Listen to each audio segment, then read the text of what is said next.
Baseball is a timeless sport, melodically paced, steeped in traditions that span over a century, solidifying it as America's pastime. The Savannah Bananas took those traditions and spit on them! Chicken jockey! The man who started it went homeless doing it, lets his employees pay themselves as much as they want, and refuses to put ads in the stadium. They have a man on stilts, bats are on fire, shirtless men are constantly dancing, a barehanded backflip catch, and a grown man taking a 5-year-old on a date. The Savannah Bananas once let a 75-year-old man pitch for their team. He literally collapsed and stopped breathing during one of the games. Clip after clip, as viral as anything on the internet. They not only have more followers than MLB itself, they have more followers than every NHL team, every NFL team, every NBA team. The Party Animals, a fake team they made up just to have an opponent, has more followers than all 30 MLB teams. There are 3 million people currently on a wait list to see the Savannah Bananas. They sold 81,000 tickets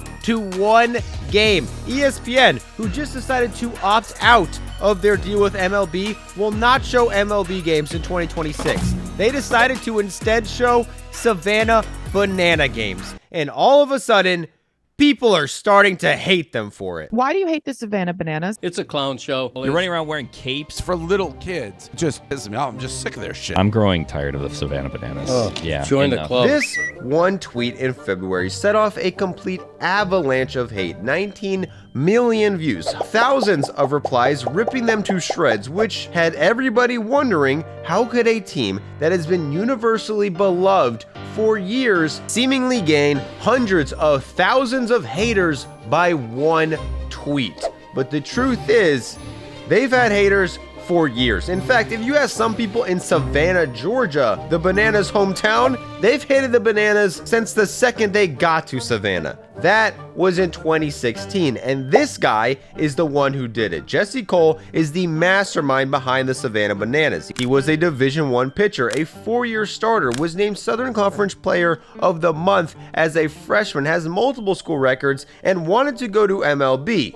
Then he got hurt. His career ended. So instead of going to MLB, he went to the Gastonia Grizzlies, which is probably the complete opposite. At 23 years old, he was hired as the general manager for a collegiate summer ball team. There was a few $100s in the team's bank account. The team had lost over $100,000 the year before. Only a few hundred people came to watch the games, and they ranked last in the country in attendance. Jesse Cole quickly realized most fans don't really care about collegiate summer baseball. So to make them care, he started holding farting contests on the field, held grandma beauty pageants, sold donut hot dogs and donut hamburgers. They created viral tuxedo uniforms, and for some reason thought attendance would go up if they started playing games that started at midnight.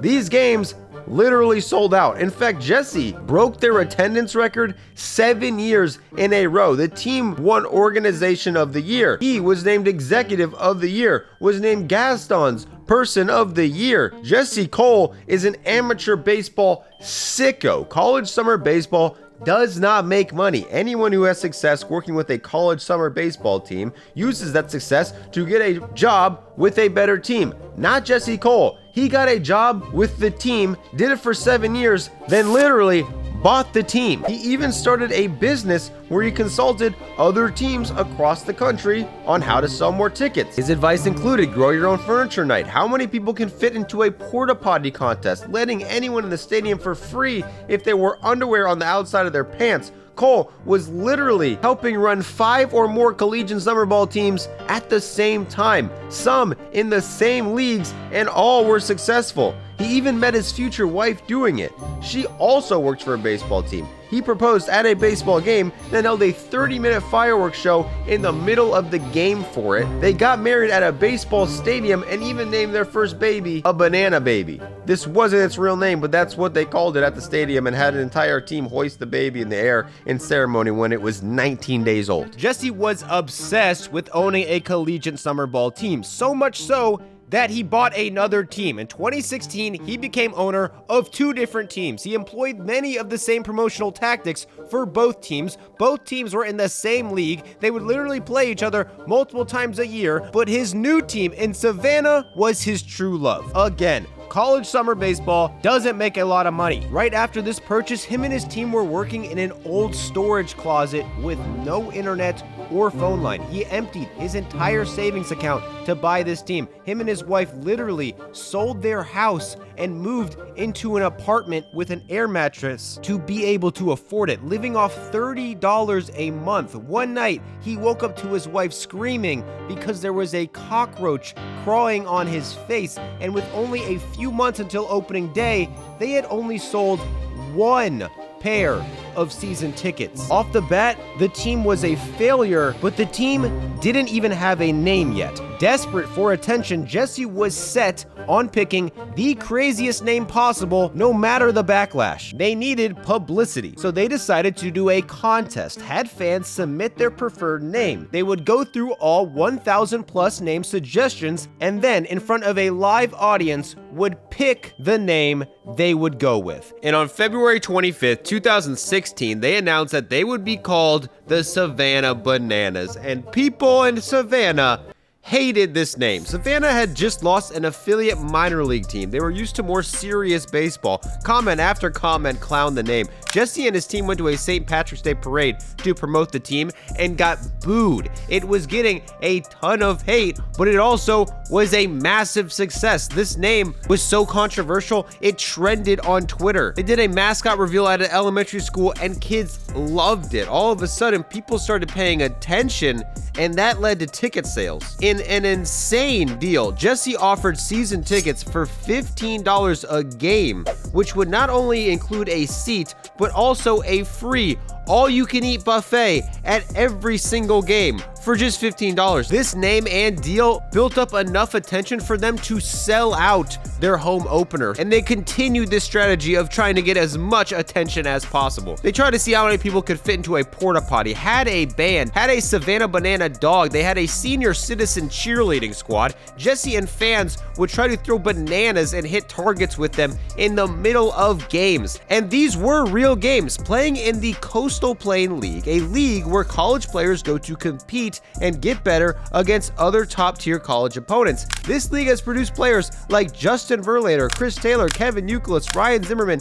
even Russell Wilson played in this league. It's a legitimate league that crowns a champion every summer. It's taken very seriously, while the Savannah Bananas had a first base coach who would literally breakdance the entire game. They ran a practice with no baseballs, just bananas, promo videos where their coach stuffed bananas in his and his players' faces. They even officially offered Barack Obama an internship. Leaning into this craziness immediately worked. Their first season, they ranked 2nd in the country in college summer league attendance. They were named Organization of the Year. Jesse and his wife Emily won Executives of the Year. The team won the championship, and in their first season sold out 17 of their first 25 home games. That was 9 years ago, and since then, they've sold out every single home game since.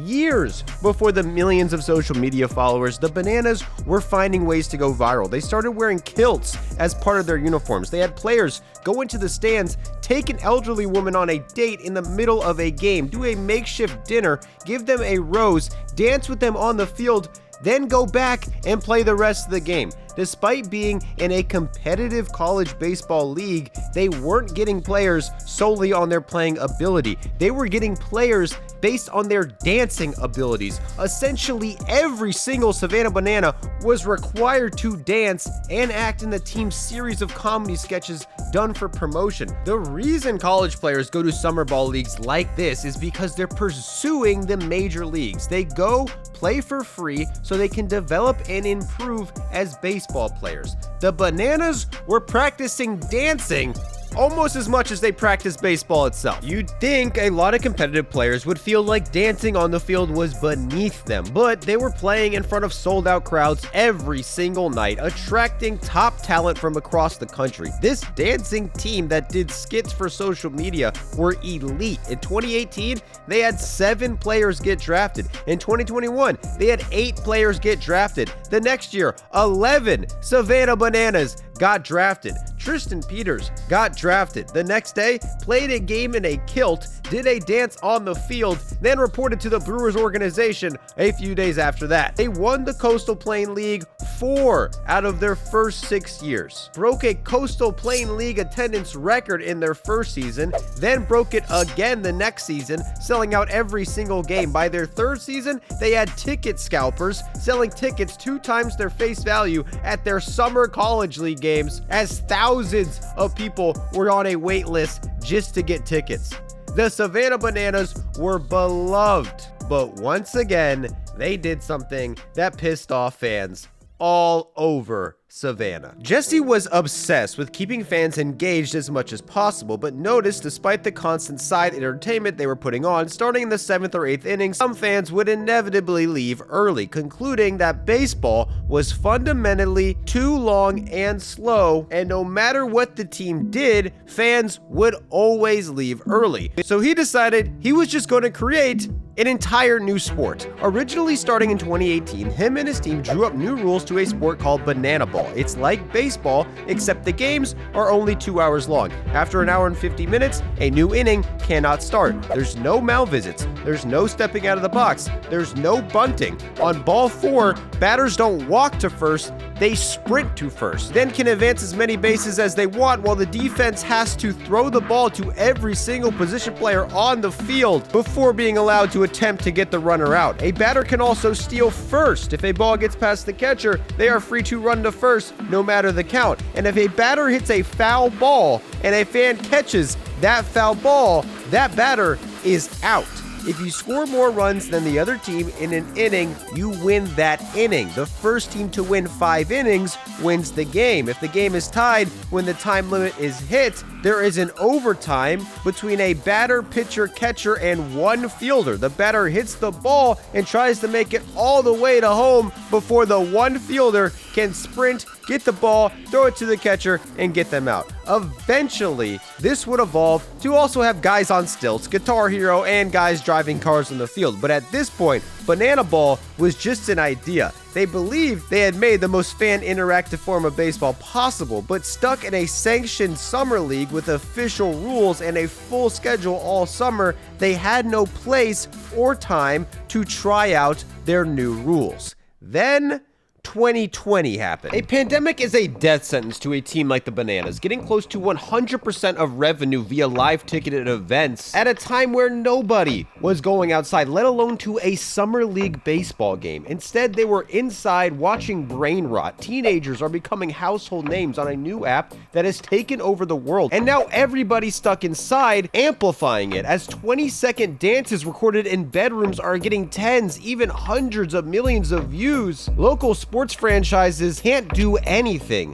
slowly rotting away, the Bananas included. Going into 2020, they announced they were going to make their stadium completely ad-free. No ads in the entire stadium, just banana logos to emphasize their fan-first values. But now they have no ticket sales and no sponsors. To make matters worse, half of the Coastal League already stated they would not play in 2020. The Bananas are now in a 3-team league with a shortened season. By law, the stadium wasn't even allowed to be half full, had no sponsorships to make up for this lost revenue, and it's probably the best thing to ever happen to them. In 2020, the Savannah Bananas launched their TikTok page and did what they did best, danced on it. Within 2 weeks, they had already gotten hundreds of thousands of views. But with most teams across the country shutting down their seasons, they had nobody to play. They only had 2 other teams in their league. They had a completely open schedule and the perfect time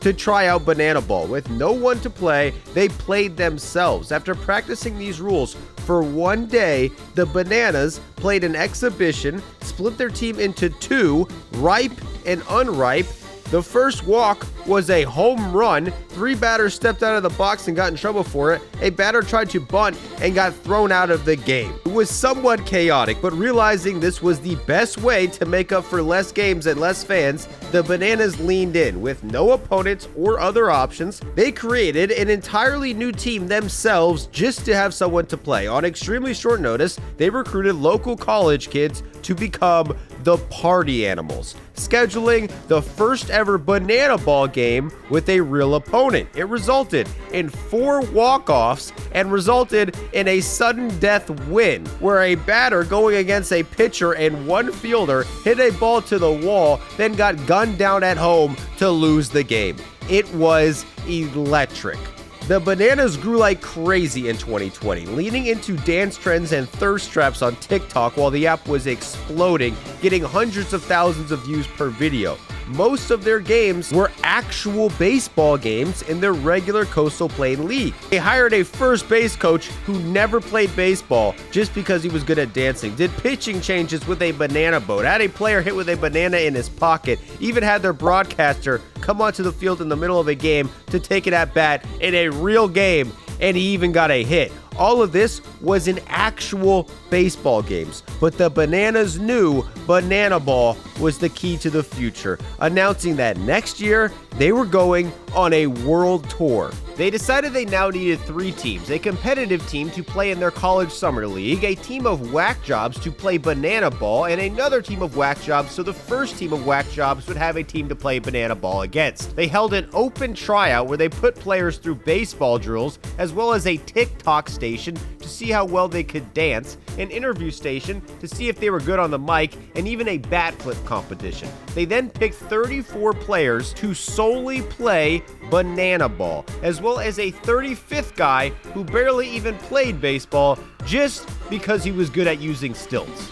They sent these 2 teams to play 4 games, 2 at home in Savannah and 2 in Mobile, Alabama. Yes, their world tour was literally 1 location, and it was 1 state away. This is when the first games with actual banana ball teams were played. The 4 games featured a marching band, duck, duck, goose, beer pong, a ton of walk-offs, and all 4 were sold out. But more importantly, the Bananas, who already were getting some traction on TikTok, saw posts from these games do noticeably better. Then they let a 10'9" man wearing stilts taken at bat in the pouring rain, getting nailed by a pitch in his first at bat. A few days later, this same guy came up, hit a grounder to second, and got out at first, and the video went insane. Sitting at over 9 million views, this 14-second video likely brought the Bananas more attention than anything they had ever done. The entire world was curious on how this was allowed to happen on a baseball field. SportsCenter, ESPN, The Wall Street Journal all featured the Bananas after this, introducing them as the wacky team that plays with sudden death, allows players to steal first, and even counts balls caught by fans as outs. For many people to this day, this was their first exposure to the team, seeing the Bananas as a strange team that plays under strange rules. However, the 4 banana ball games they scheduled for 2021 were already over. The banana ball team went home, and a new group of Savannah Bananas arrived to play real baseball games in their regular summer league. By this point, their TikTok had catapulted from 300,000 to 575,000 followers, largely due to the exposure sparked by a single social clip. Bananas, aware of this, now saw every game as an opportunity to make a viral TikTok. They mic'd up players in the field and recorded them talking about their girlfriends' moms in the crowd while making a diving catch. A player pulled a hamstring, then turned it into a twerk routine. A player doing the chubby bunny challenge while playing in the outfield. A player slamming 2 sodas together, chugging them, pulling a bat out of his pants, and snapping it before an at-bat. This guy became his own PA announcer and introduced himself to the plate. And clip after clip of players lip-syncing to trending songs while walking to the plate. All of these were filmed specifically for TikTok and got millions of views, and happened in actual baseball games played in the Coastal Plains League.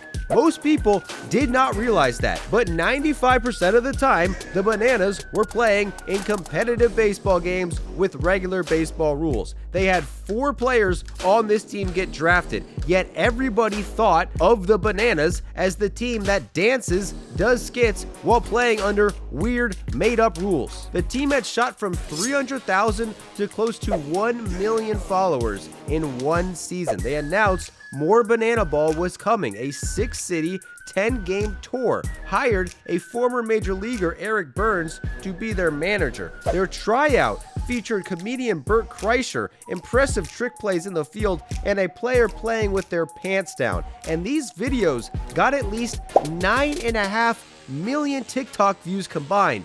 And it was the tryout. About a month later, the tour started with a 2-game series. The TikToks they created, mostly choreographed dances, lip syncing, and a guy in stilts, got 53.5 million views in 2 days. The rest was history. The Bananas were viral. Over the next month, they posted only one video that got less than 1 million views. It had 970,000. They had 2 batters hitting at once, an umpire trust fall, 2 shirtless players doing a waltz, and a ton of dancing. Former MLB pitcher Jake Peavy pitched for the Bananas. ESPN did a behind-the-scenes miniseries on the Bananas and even agreed to air a Banana Ball game on ESPN, a game where the Bananas called on a 75-year-old former MLB pitcher to pitch for the team, and he literally almost died on the field. But before we get to that, a quick word from today's sponsor. This video is brought to you by Factor, a meal service that delivers delicious meals right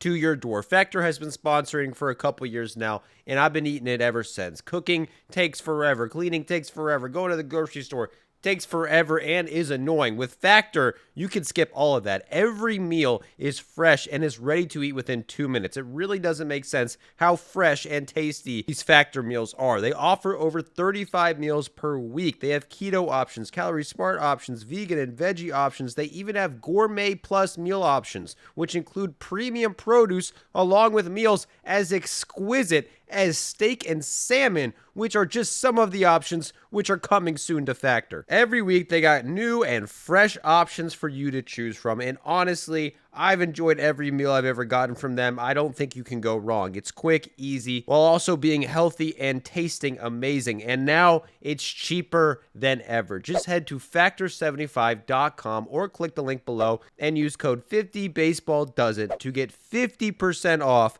plus free shipping on your first Factor box. That's code 50BaseballDoesIt at factor75.com to get 50% off plus free shipping on your first box. Do it right now. Bill Spaceman Lee is a former Red Sox pitcher who started his major league career in 1969. He left MLB 40 years ago and hasn't stopped pitching since, throwing in any league that lets him. During his first appearance for the Bananas, he was brought in on a chariot driven by a dad bod cheerleader on a bike, then proceeded to pitch a scoreless inning. They let him pitch against the Bananas for a game, beamed a guy with an ephus, then threw him to the ground in a staged fight. He also came into one game from the stands, chugged a beer, then struck a guy out who was 50 years younger than him. Months later, Bill Lee was preparing for another outing, warming up in the bullpen. He hadn't eaten all day and says he chugged 2 energy drinks in the bullpen. In the middle of his warm-ups, he collapsed. According to eyewitnesses, he stopped breathing and was unresponsive. What's insane is that his bullpen catcher that was warming him up happened to be an EMT. What's even more insane is that this game was also the team's City Employee Appreciation Night, meaning it was packed with police, firefighters, and medics. Many of them rushed to the bullpen to help Bill Lee. An ambulance arrived and they used a defibrillator to shock him back onto his feet. This also just so happened to be the one game of the entire year that was live broadcasted on ESPN. The game was stopped. Players formed a prayer circle, and when Bill Lee got up to his feet, 4,000 people in the crowd cheered. He was taken to the hospital where he apparently woke up and immediately told the doctor he was ready to pitch again and that he could have gone 9 innings, saying he never felt better in his life. And he might have been right, because just a year later, he made his banana ball return, and just 2 years later, at 79 years old, in Fenway Park, in front of a completely sold-out crowd, faced one batter, got him to pop out, and left the field to a standing ovation. But Bill Lee was not the only celebrity guest in 2022. Johnny Bench coached first. Josh Reddick hit a bomb for the Savannahs. Jonathan Papelbon pitched for the Savannahs. Jake Peavy pitched for the Bananas. Even the wife of one of the Savannah Bananas pitched for the Savannah Bananas. And she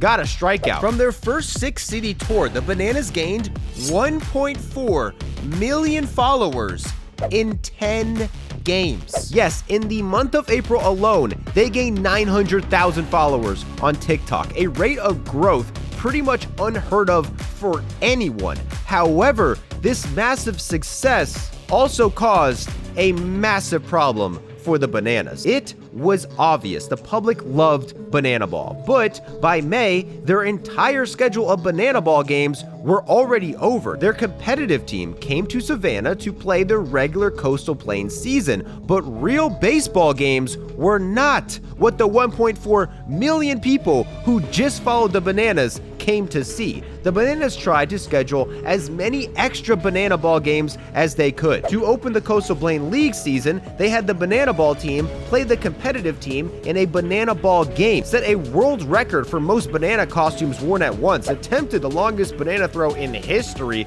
and the 2 TikToks from this game combined for 25 million views. However, with the Banana Ball schedule officially over, the team struggled to maintain the attention with regular baseball games. Stunts like batting with a bat on fire, batting while blindfolded, having a player driven on the field in a police car were not possible in actual competitive leagues. Even their patented group dance to pitch routine was not possible with an actual umpire calling a game with actual rules. They knew pushing the limits on insane stunts is what got them 1 million followers in a month, and they were trying their best to keep it up. In one game, they had their first base coach grill burgers on the field. The opposing team, however, was not happy about this. Their coach immediately paused the game to complain, and the ump ordered the grill off the field. The Bananas still continued using the grill in their dugout, and the next batter proceeded to get nailed by a pitch.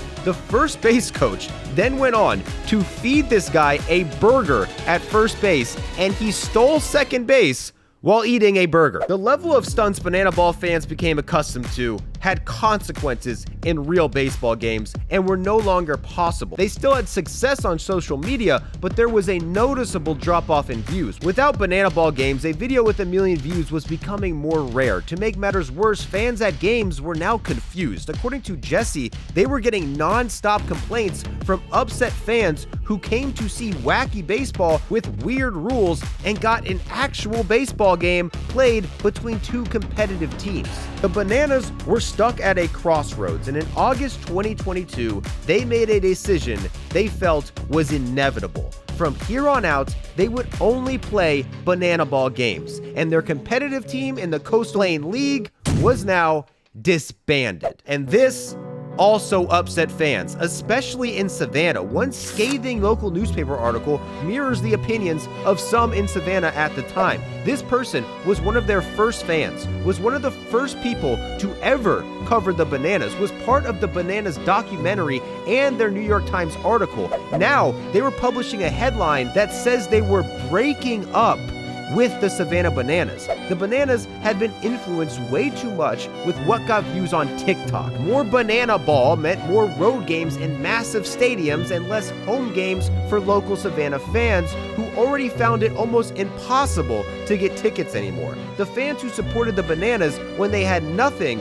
were no longer the priority, and the guy who went broke and risked everything just to bring baseball back to Savannah, in the eyes of some, was now just some greedy opportunist who left the first chance he got. But Jesse felt like he didn't have much choice. The team had gained 3 million followers in one season. They had more followers than any other team in MLB now. It was obvious millions of people flocked to the Bananas just to see Banana Ball, and the only way to keep them happy was to go all in on Banana Ball and do it across the country. In 2023, that's exactly what they did, announcing a 7-month exclusively Banana Ball tour, playing 86 games in 33 cities, hitting a level of growth that was insane even for the Bananas. They built 4 entire teams, 1 banana team and 3 opponents, all full-time entertainers. Even their practices were performances, doing drills with air fryers, practicing with smoothies,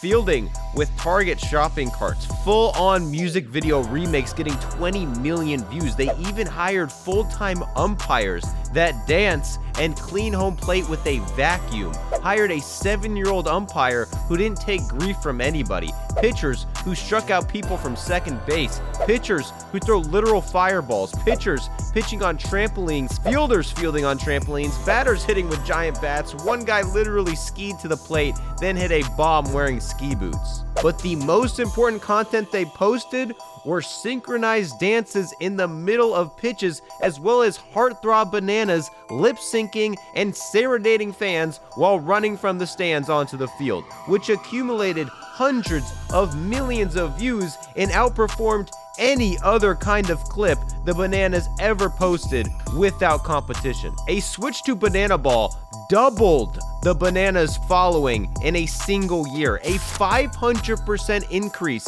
in revenue. The waitlist for tickets grew to over 1 million names, while their home ballpark fit 5,000 people. Despite the insane growth and attention, the Bananas stuck to their non-traditional business strategies, turning down millions in outside investments, keeping the stadium and team nearly 100% advertising free. Even with the millions wanting tickets, Jesse kept pricing at just $25 each. On top of that, all ticket fees and sales taxes on Savannah Banana purchases are paid by the Bananas. The team even lets employees name their own salaries. According to one player, he earned twice as much playing for the Bananas than he would have playing at the highest level of minor league baseball. And these unconventional methods have worked perfectly. The Bananas hit the mainstream in 2023. Soon deals with ESPN, Bally Sports, Stadium, TNT, and True TV all began begging for the rights to show the Bananas on TV. In 2024, a tour that sold out 18 MLB stadiums across the country and had an attendance over 1 million in just a year. That's more than at least one MLB team in only 88 games playing in much smaller venues. It included massive guests like John Cena, Doug Flutie, Roger Clemens, even a man running the bases with just his arms. The Bananas even put on their own cruise, which includes performances by the actual players, a literal choreographed show put on by the Bananas and all their teams. You can go to the nail painting station with the Bananas, take a workout class with the Bananas, do yoga with the Bananas, even make Valentine's Day gifts with the Bananas. The Bananas became a brand bigger than baseball. Naturally, the scheduled 2025 tour was set to be the biggest yet. Bigger celebrities, bigger stadiums, bigger stunts, but one of the very first posts of the season was this. It has 19 million views, but it's filled with hate. It was reposted with the caption, quote, "So glad my childhood was the steroid era." And that seemed to strike a chord. 60,000 likes and 6.3 million views later, nearly every reply to these tweets were people saying how lame the Savannah Bananas were. And although this hate was sudden, it's kinda obvious why. The TikTok page was originally the idea of an intern in 2020. She was a 20-year-old college girl. Within a year, she got the account to 1 million followers by leaning into the content she was looking for on TikTok, which was, quote, cute boys. The audience at one point was 70% female. That's what the account was made for, and to this day, that's what people want. When the Bananas dance and thirst trap, it goes way more viral than any baseball stunt they can pull off.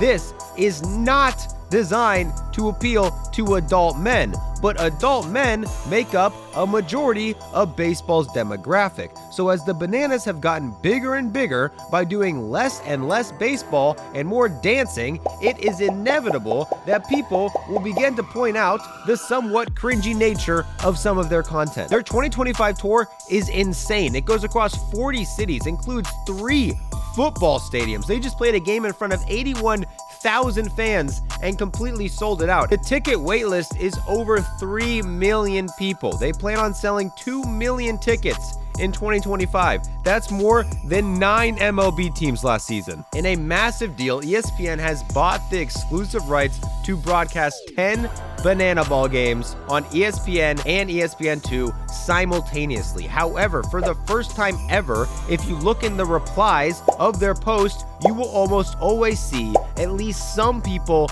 in the comments calling it lame.